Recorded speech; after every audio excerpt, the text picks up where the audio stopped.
Americans are more polarized than ever over the healthcare reform bill, details of which the Democrats have made public in advance of a congressional vote to take place on Sunday.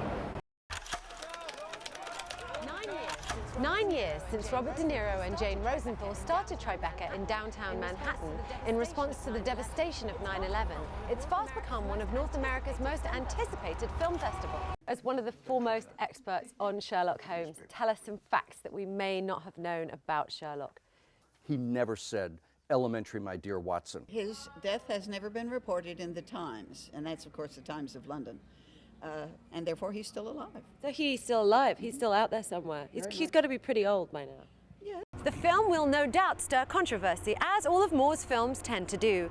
He has passionate admirers and equally passionate detractors. The deeds that we do in the next few weeks are the deeds that will echo throughout eternity. How rare is it for a Marine to have made a film like this?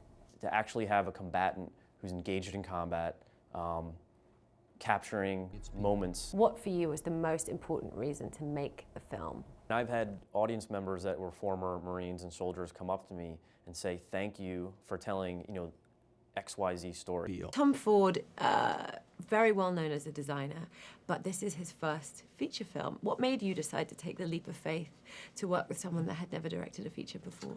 The idea that this man wanted to make a film was interesting. The idea that he wanted to make this film, and then he wanted to make it with me.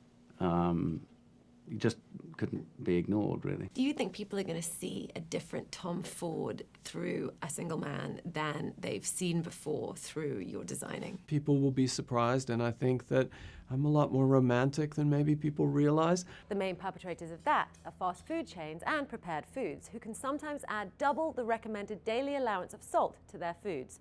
Indeed, many top chefs argue it's the chains and manufacturers the administration needs to fine if they're looking to cut sodium levels and save lives. Katie Walmsley, CNN, New York.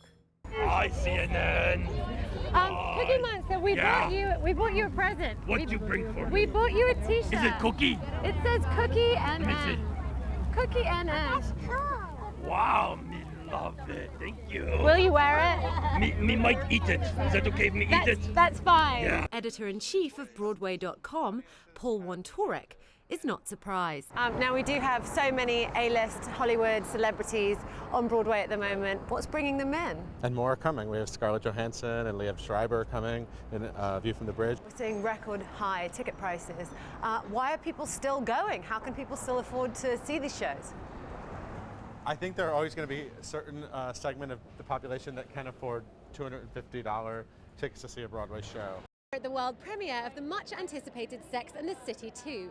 The sequel sees the ladies trade the glamours of Manhattan for the deserts of Abu Dhabi. I asked the cast what we can expect and why there's still so much hype 12 years after the first TV episode aired. Now, why was it important to have those real people in the movie, people who'd really gone through that experience? My only real connection with the amount of people that were losing their jobs were numbers on the cover of newspapers. The success of Sesame Street, while partly due to the show's versatility in a changing world, perhaps has more to do with the enduring appeal of the Muppets, created by Frank Oz and the late Jim Henson, and the fact that Elmo and the cast are almost as ingrained into generations of childhood memories as the letters and numbers they teach.